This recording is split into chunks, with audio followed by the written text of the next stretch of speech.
Guys, welcome back to Drake's Kitchen. Today we're doing something fun with a steak. There's two ways, or actually there's tons of ways to tenderize a steak, but today we are doing with crushed pineapple. You can use canned, fresh, whatever. Basically you need a juice, so you can even use pineapple juice. But what it does is it actually tenderizes the steak, and the acid in it breaks it down. So if you have a a steak that's really tough, like with a lot of cartilage, this is something quick you can do. That's usually how you get the cheap steaks too, is you get the ones that are tough. So what we're going to do, this is our crushed pineapple. It's been marinating in this for about 2 hours or so. Just to break it down, we're actually going to take the pineapple off of the steak and wash it down. You can save it and cook with it, but it's got raw meat on it, so you got to be careful when you're cooking with that for cross-contamination. So you can kind of see how it broke this steak down. I should have took a before picture, but you can see the texture, how it's starting to break it down a bit. But what we're going to do, we just wash that off. You can give it a little more washing. You'll see a little more chunks of pineapple on it. Get that down a little bit. This is a sirloin if you're asking or curious. So now we're just going to pat this sucker dry as best we can. Again, try to get most of that moisture out.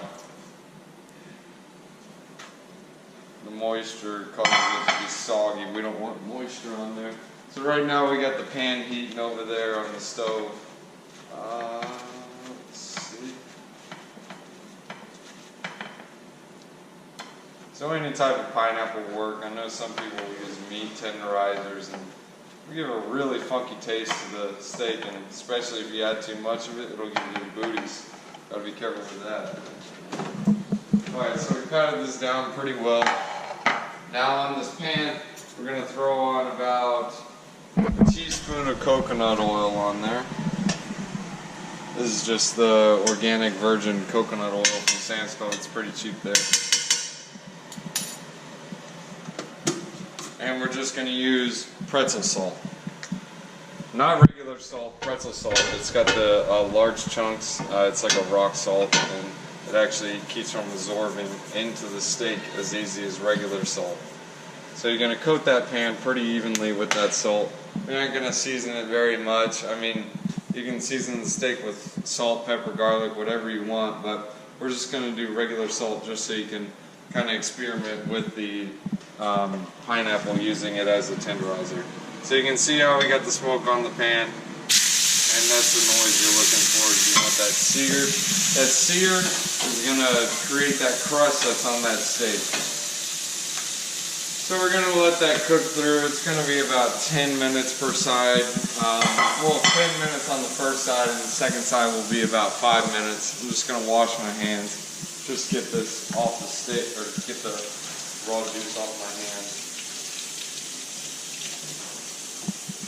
So another option you can do with the steak is you can also tenderize it with lime juice, lemon juice. But a lot of times people don't like that because they add a funky taste to it, or a really acidic one. And if you're just going for a plain salt, pepper, garlic, it doesn't really go with it too great. So with the pineapple, it kind of gives a hint of a pineapple-y taste, but not too much. So that's what we're going to be doing with this today. If you're looking for a more rare steak, you aren't going to cook each side to 8 minutes. You're going to cook it to about 5 minutes until it's done in the middle. Another quick trick, I didn't do this before, but they actually say when you cover a pan or even a boiling pot of water, it actually heats the water. They actually did a test with it with water at room temp, 2 pots, room temperature, one covered, one uncovered. It actually heated the pot to boiling 3 minutes faster. So if you're a penny saver, try that. So we're going to do the garnish over here. We're just going to do a little bit of spring mix. You can do arugula, some sliced tomato, and this is that raspberry glaze. It's a balsamic vinegar glaze. Very good. It's kind of tangy slash tart and sweet at the same time. So what you're going to do, just drizzle this right on top. You can do it on top of the steak, but again, this is just an experiment with the tenderization of the pineapple. Drew, he's going to be our eater today. he doesn't really like balsamic glaze, so we aren't going to put that on top of his steak. But it tastes very good. It'll go good with a hint of the pineapple. And then for this pretzel salt, it's tough to find this stuff. When I purchased it, it came in like a bag. Basically, it's just, and we'll pour it out on a plate. Basically, it's literally just pretzel salt, the salt that you see on a pretzel. It's tough to find it. A good place to go is Amazon or eBay. That's where I ordered it. They mail it to you. It'll be mailed in like a plastic bag. It kind of looks like crack, but it's not. It tastes like it. It's really good. But we'll go ahead and check on our steak real quick. You can come over here and get the texture of it. Let's get a spatula.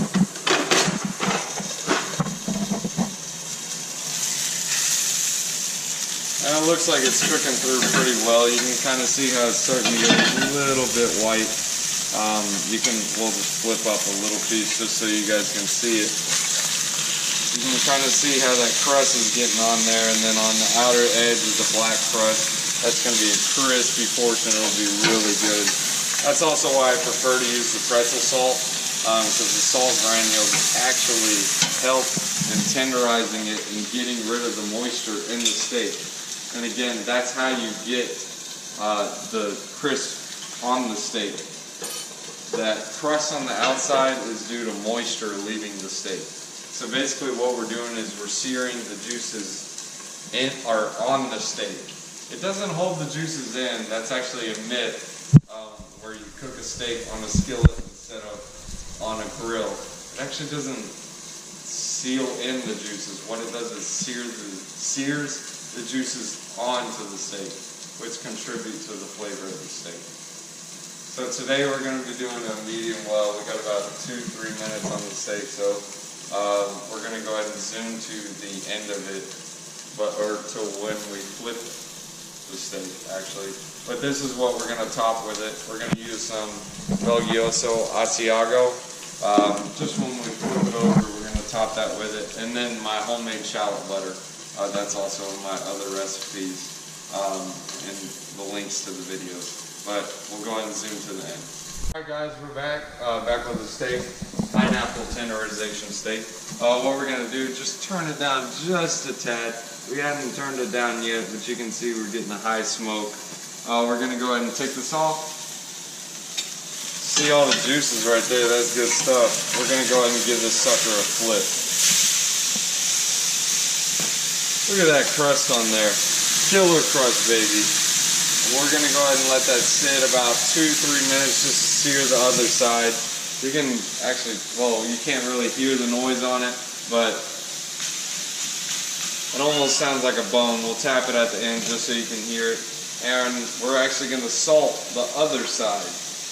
We hadn't salted this one, so you can kind of sprinkle that just on. You don't have to do as much as the other one, but just sprinkle just a tad just to get it that flavor. We're going to let it sit there about, I want to say about 2 minutes, and we'll top it with some cheese, and we'll come back to that. Alright guys, we're back. This is what we're going to do now. Now we're going to just shut off the skillet.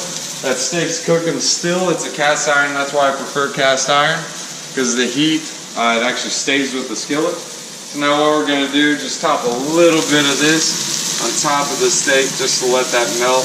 And then we're going to drizzle some just on the outside.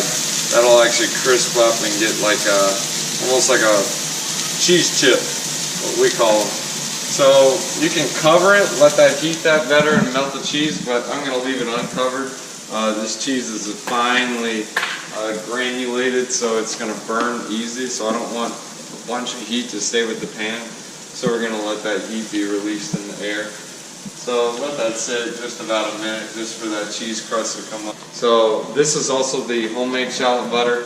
Now that the pan cooled down a little bit, we're going to go ahead and scoop out just a little bit of this.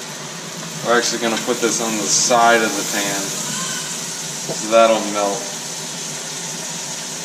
right into it. Then we'll put a little bit right on top.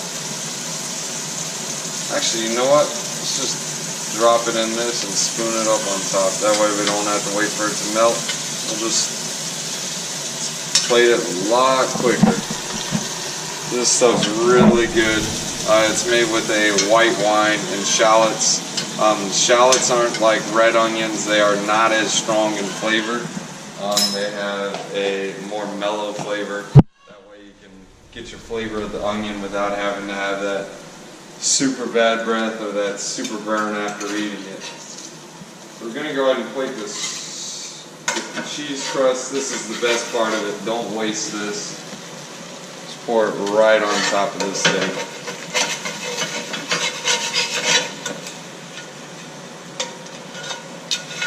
Really, really good.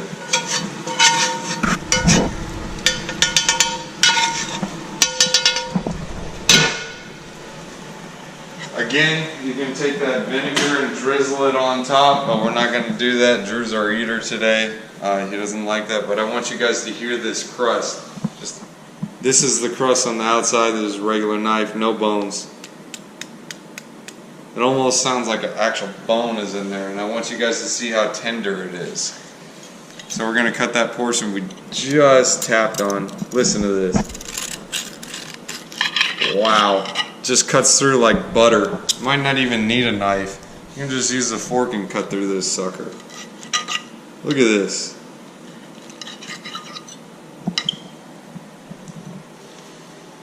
That's a killer steak, guys. Thanks for watching.